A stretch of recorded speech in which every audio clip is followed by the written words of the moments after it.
Hey guys, it's Akash here, and today we're going to be making a custom terminal.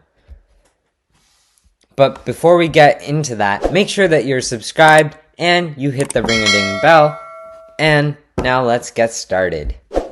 So, because we're making a custom terminal, we're going to be talking about ZSH and Bash. Because to do this customization of our terminal, we're going to be using ZSH instead of Bash. And today I'm going to talk about the reasons why and the benefits of ZSH. So some benefits include, it's a better version of Bash, basically. That's what it is. It has all the features of Bash and more. It allows for customization. That is the key point there. It allows for customization, and that is the key point because we need to be able to customize our terminal, and ZSH will allow us to do that, whereas Bash, it's a bit tricky to do that. And ZSH is on top of that faster than Bash, and it's used by default on macOS and Kali Linux. And so we're going to install ZSH onto Linux, and that's how we're going to customize our shell. Alright, so now that we've covered this, we can get into actually making our custom shell. So now that we're on the desktop, let's go ahead and get into a Linux environment so that we can configure our shell. So I have a container here, and we're going to install ZSH and configure it. So let's do a sudo apt install ZSH, enter your password, yes, and we should have ZSH installed, but we need to change shell. So there's a command here,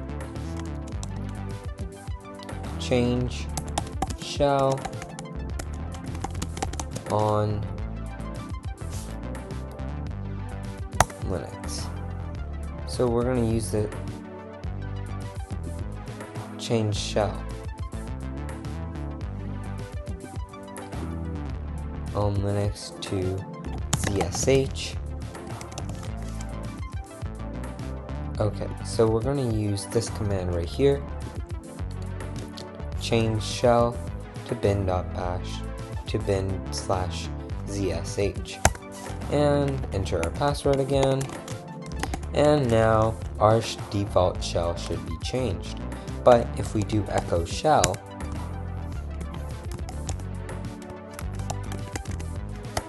you'll see that it's still bin.bash, and that's because we have to log out and log back in. So we're going to su root, enter your root password, or you can just reboot if you don't want to change into root and just come back. And I'm going to su back into cache. And now I'm just going, so for this I'm going to enter 2, and now we should have ZSH installed, and it's really nice, looks pretty good, but we need more customization, which is going to be a part of step 2. So last time we installed ZSH, and this time we're going to be installing My Zsh and Powerlevel 10K.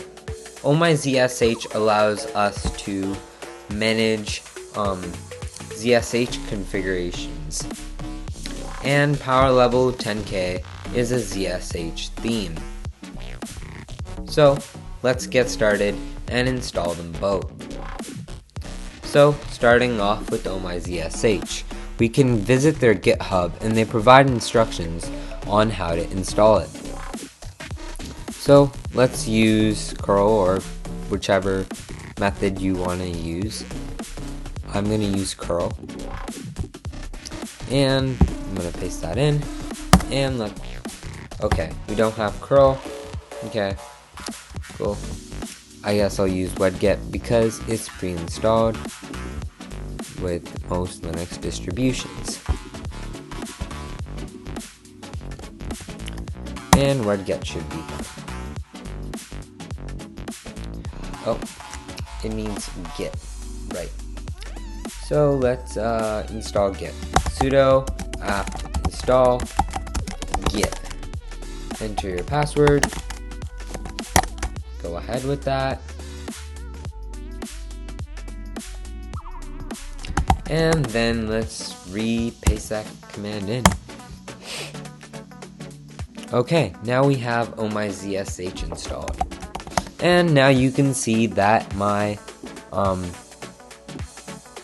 command line looks a bit different here. But now we need to install Powerlevel 10K. And so if we go to their GitHub page, we can scroll down until we find the installation via My Zsh. So copy the command and paste it in. And that should be that. But now we have to set the ZSH theme to Powerlevel 10K in the .zshrc file. So let's do an ls-a, and we should see a .zshrc. So let's nano that,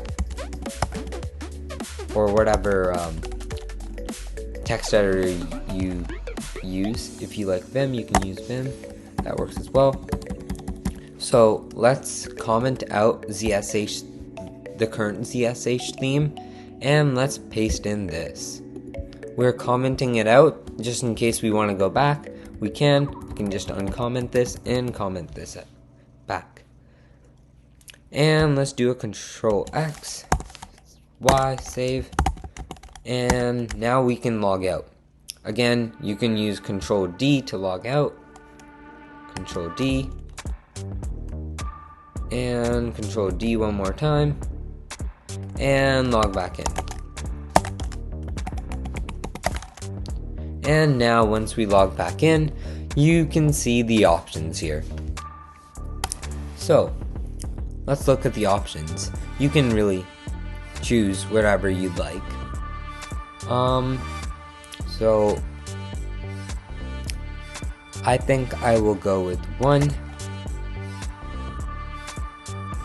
I like 2 lines. 2.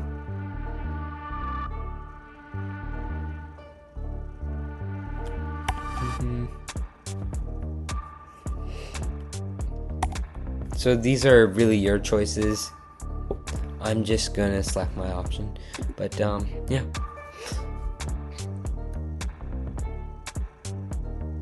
I think we'll go concise.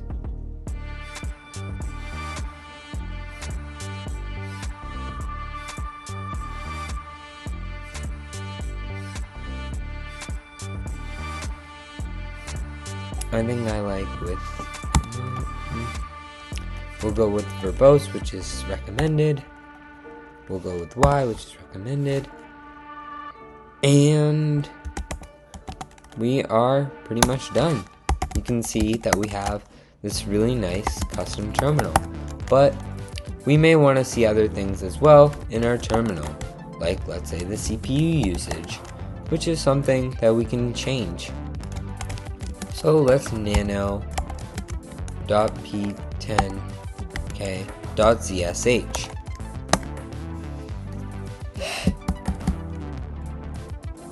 And we can get it to show other things like the OS icon.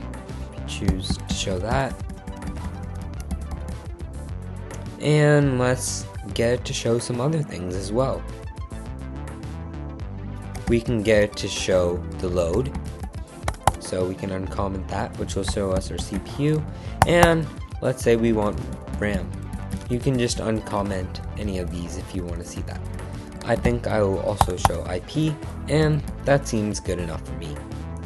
And we'll do a Control X and hit Y, and then we'll log out by using Control D and logging back in. And now you can see it says Ubuntu, it shows our RAM, and it shows our IP address, which is pretty nice. Although if you are doing this on a full-blown desktop, you'd probably get more options when configuring Powerlevel 10K. So now we are in the third part of the video. We are going to be installing Exa, which is basically LS, but it has it all colored so you can see things like read, write, permissions, all that, different files, colors. And we're also going to be installing bpytop, which is basically the top command, except it has everything neatly organized, which is really nice. So let's get into installing that. So for bpytop, we have the installation of this. If we go to their GitHub, you can install it. So we're going to install it from pipe 3. So we're going to copy this, head into our Linux command line, and paste it in. Hopefully pip3 is installed. If not, let's install pip3. So if we search up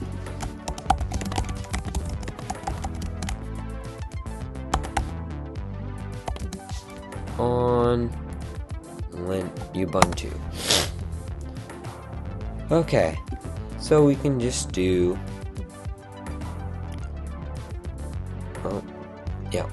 so we can do a sudo apt get install python pip3. So we're just gonna paste that in, enter your password, and let it do its thing.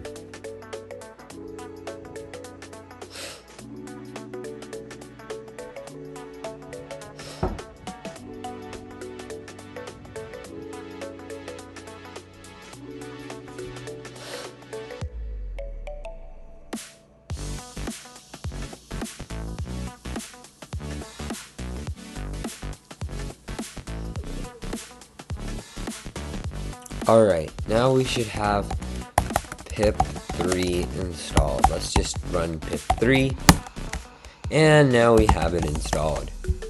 So now we can head back on over to the bpytop GitHub and install it. Enter the command, press enter. Alright, now we have it installed, but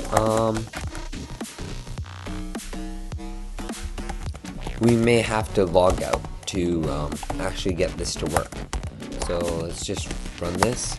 So it won't find the command, so do a Control D, log out, log back in, enter your password, and now if we do it by bpytop, it may not. Okay, maybe I didn't enter it right. Did I enter it right? Okay, so let's continue reading here.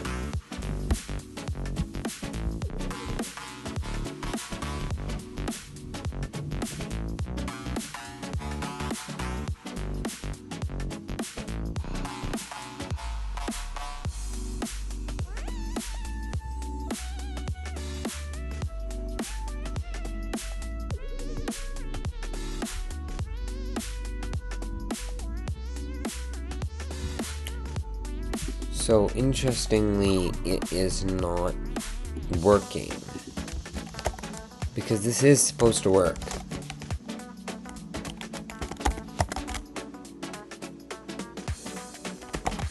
Top works. Let us just do a reboot. Sudo reboot. Just gonna do that because it should work. And I did try logging in and log out. Logging out. And let's log back in. Enter your password. And let's try that again. Very interesting. Okay, so apparently it's not for some reason working. I'm just gonna remove it. Maybe try removing it. Oh, sorry. I'm not used to pip3 command.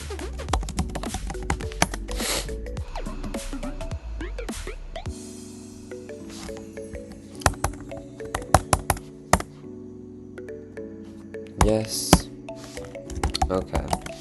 So apparently it's not working that method. So I am just going to go with the sudo apt install by top. Enter your password, and this should work. Okay.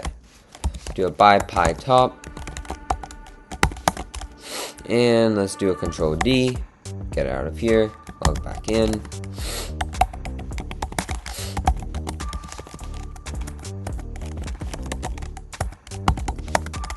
And now we have this really cool looking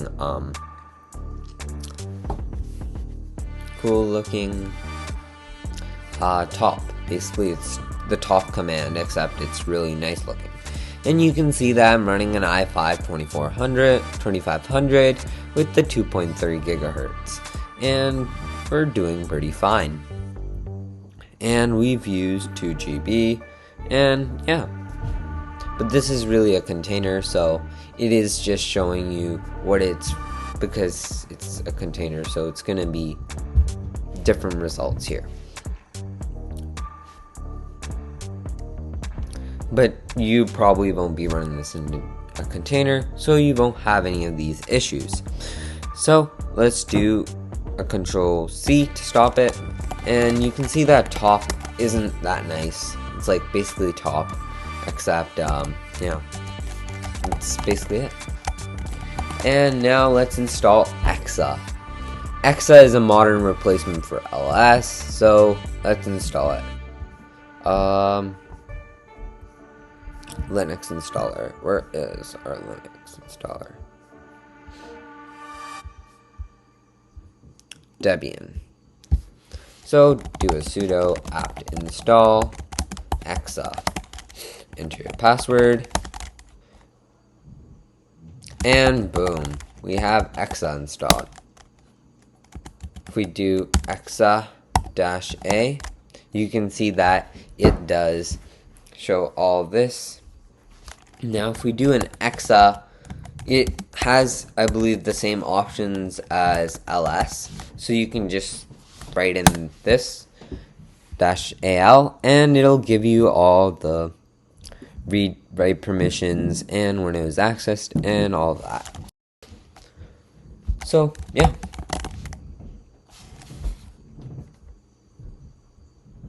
Alright.